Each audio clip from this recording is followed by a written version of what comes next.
Hello friends, today I will solve a LeetCode easy problem on arrays. So the problem says there are n seat and n students in a room and we are given an array seats of length n where seats of I is the position of the ith seat and we are also given an array students of length n where students of j is the position of the jth student. So you may perform the following move any number of times. So we can increase or decrease the position of ith student by 1. It means we can move ith student from position x to position x plus 1 or x minus 1. We need to return the minimum number of moves required to move each student to a seat such that no two students are in the same seat. And there may be multiple seats or students in the same position at the beginning. So what the problem says, we are given n seats and n students and each student needs to sit on exactly one seat. So one seat cannot be assigned to multiple students. So let's understand this problem with the given example. So we are given seats at position 3, 1 and 5 and the students are at position 2, 7 and 4. So the first student is moved from position 2 to position 1 using one move. Similarly, the second student is moved from position 7 to position 5 using two moves. And the third student is moved from position 4 to position 3 using one move. So in total, there are 1 plus 2 plus 1, that is 4 moves are used. Similarly, for the second example, we can see the first student is not required to move.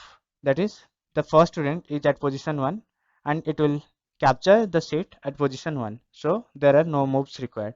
The second student is moved from position 3 to position 4 using one move. Similarly, third student is moved from position 2 to position 5 using three moves. And fourth student is moved from position 6 to position 9 using three moves. So in total, we need 7 moves. So let's understand how to approach this problem. So I have taken a simple scenario where there are two students S1 and S2 and positions P1 and P2. So students,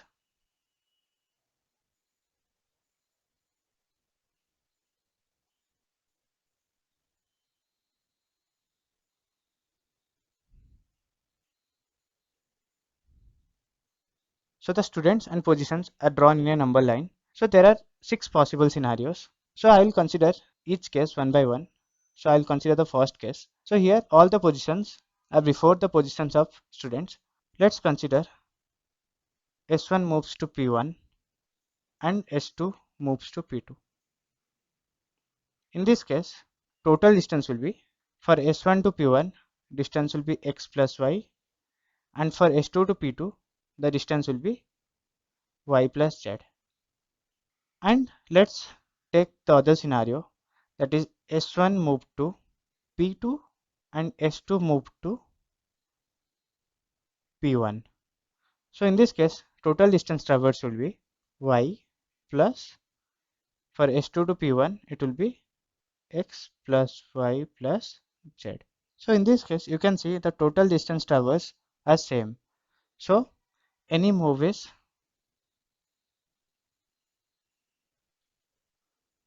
valid. Let's consider the second scenario where position 1 appears first, then student 1, then position 2, then student 2. So positions are the seat positions. So let's say student 1 moves to P1 and student 2 moves to P2. That is seat 2. So in this case, the total distance traversed will be x plus z. Then in another case, let's say student 1 moves to P2 and student 2 moves to P1. In this case, total distance traversed would be, for S1 to P2, it will be y, and for S2 to P1, it will be x plus y plus z. So in this case, for the first move or for the first pair, the distance is smaller. So we will take the first pair of moves, that is S1 to P1 and S2 to P2. Now I'll take the third scenario where S1 and S2 is between P1 and P2. So in this case, I'll first consider S1 moves to P1 and S2 moves to P2. In this case, total distance traversed will be x plus z. Similarly, for another move, S1 to P2 and S2 to P1, the total distance traversed will be y plus z plus x plus y. So in this case, x plus z is less than x plus 2y plus z. So the first pair of moves gives the minimum number of moves. So this pair gives the minimum number of moves. Similarly, I will consider the fourth case where all the chairs or all the positions are between S1 and S2. So in this case, let's say S1 moves to P1 and S2 moves to P2. So in this case, total distance traversed will be x plus z. And for another case, let's say S1 moves to P2 and S2 moves to P1. In this case, total distance traversed will be x plus y plus, for S2 to P1, it will be y plus z, which is greater than x plus z. So the first pair of moves are favorable. That is, it will take minimum number of steps or moves. Similarly, let's consider the fifth scenario. So in this case, let's say S1 moves to P1 and S2 moves to P2. In this case, total distance traversed will be x plus z. And for other scenario, that is S1 moves to P2 and S2 moves to P1. In this case, total distance traversed will be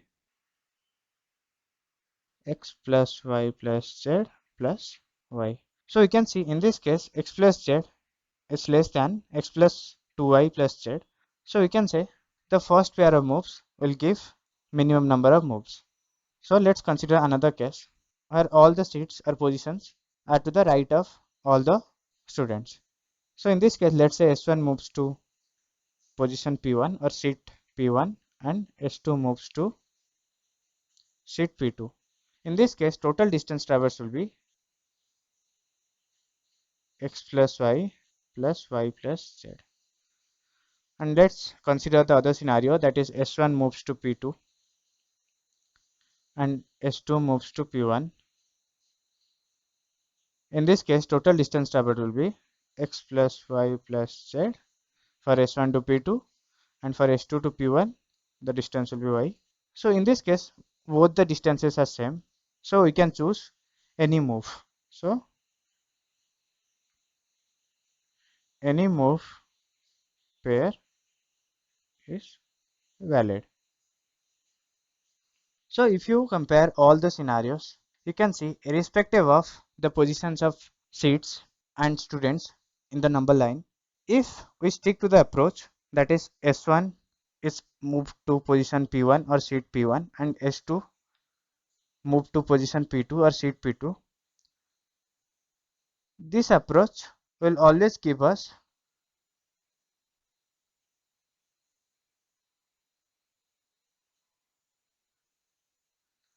minimum number of moves required.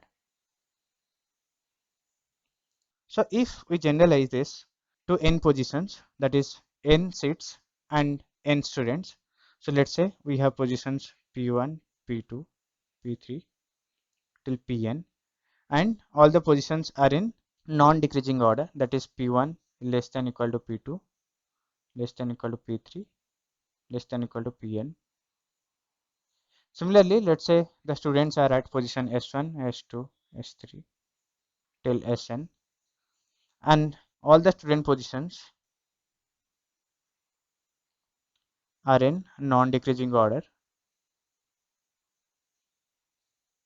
So if we assign the student S1 to seat P1, similarly for student S2 to seat P2, similarly student Sn seat Pn.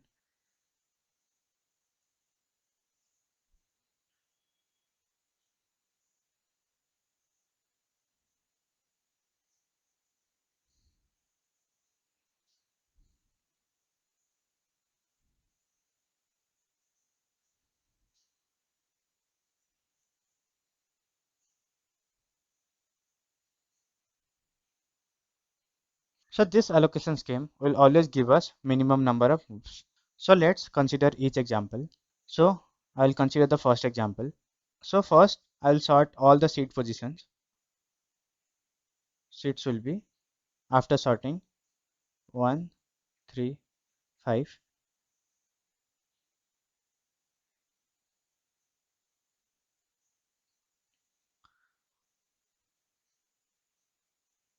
Similarly, I will sort all the student positions. Then it will be 2, 4, 7. So all the student positions and seat positions are in increasing order. So now I can use the above allocation scheme. That is, I will assign the student at position 2 to sit at position 1. Similarly, I will assign student at position 4 to sit at position 3. Student at position 7 to sit at position 5. So with this approach, the total number of moves will be 2 minus 1, 1 plus 4 minus 3 plus 7 minus 5. That will be 1 plus 1 plus 2, that is 4. Similarly, I will consider the second example. I will sort the seats positions. Then it will be 1, 4, 5, 9. Similarly, I will sort the students positions.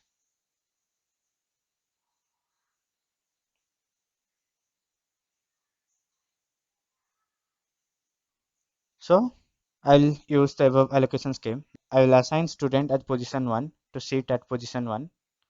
Similarly, I will assign student at position 2 to sit at position 4. Similarly, I will assign student at position 3 to sit at position 5. Similarly, I will assign student at position 6 to sit at position 9. So the total number of moves will be 1 minus 1 plus 4 minus 2 plus 5 minus 3 plus 9 minus 6. That is equal to 0 plus 2 plus 2 plus 3. That is 7.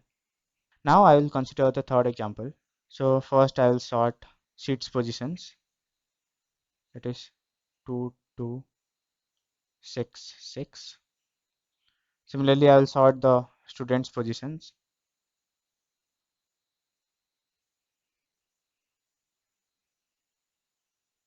Now I will assign student at position 1 to sit at position 2.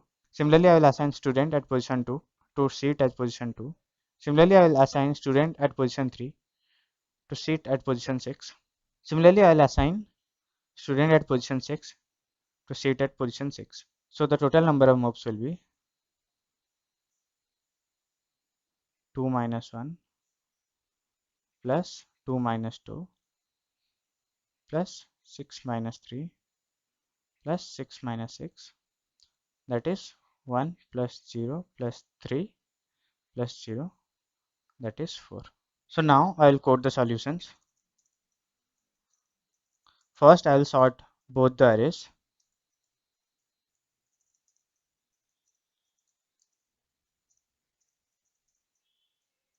Then I will declare result variable, that is result equal to 0.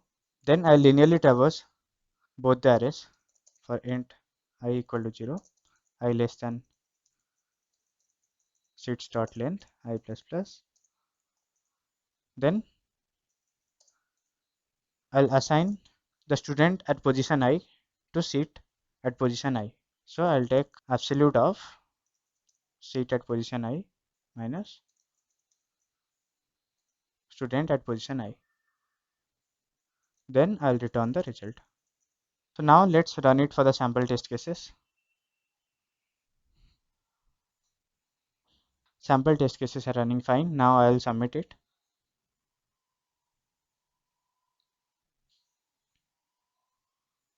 You can see it's working as expected. So here first I am sorting both the arrays. Then I am linearly traversing both the arrays and computing the result. So the first two steps will take big O of n log n time, and this step will be big O of n. So the time complexity will be big O of n log n. So in the problem, if you look at the constraints, we can see the n is less than equal to 100 and each position, that is seats of I and students of j, are less than equal to 100. So instead of using the library sorting algorithm, we can use the counting sort based approach. So now I'll code the counting sort based approach. So first I'll declare a frequency array of size 101 because we know that the positions can go till 100. Then for each seat in the seats array, I'll increment its frequency. Then I'll linearly traverse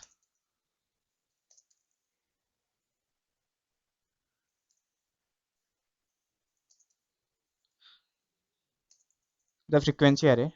I'm declaring an index variable. Then I'll linearly traverse the frequency array. Let's say frequency of x is y. Then I'll store x y times n seeds array. So here, while the frequency of I is greater than 0, I'll store I in the frequency array. Then I'll decrease the frequency of I. Similarly, I need to sort the students array. So for each student in students array, I'll increase its frequency.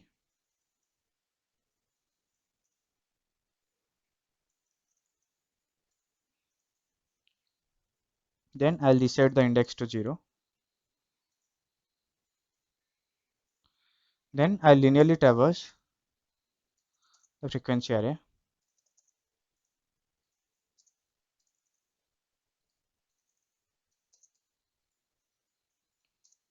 While the frequency of I is greater than 0, I'll store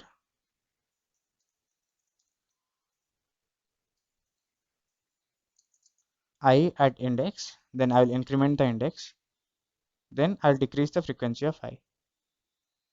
So instead of using library sort function, we are using the counting based approach to sort the arrays. So now I will run it for the sample test cases. You can see sample test cases are running fine. Now I will submit it.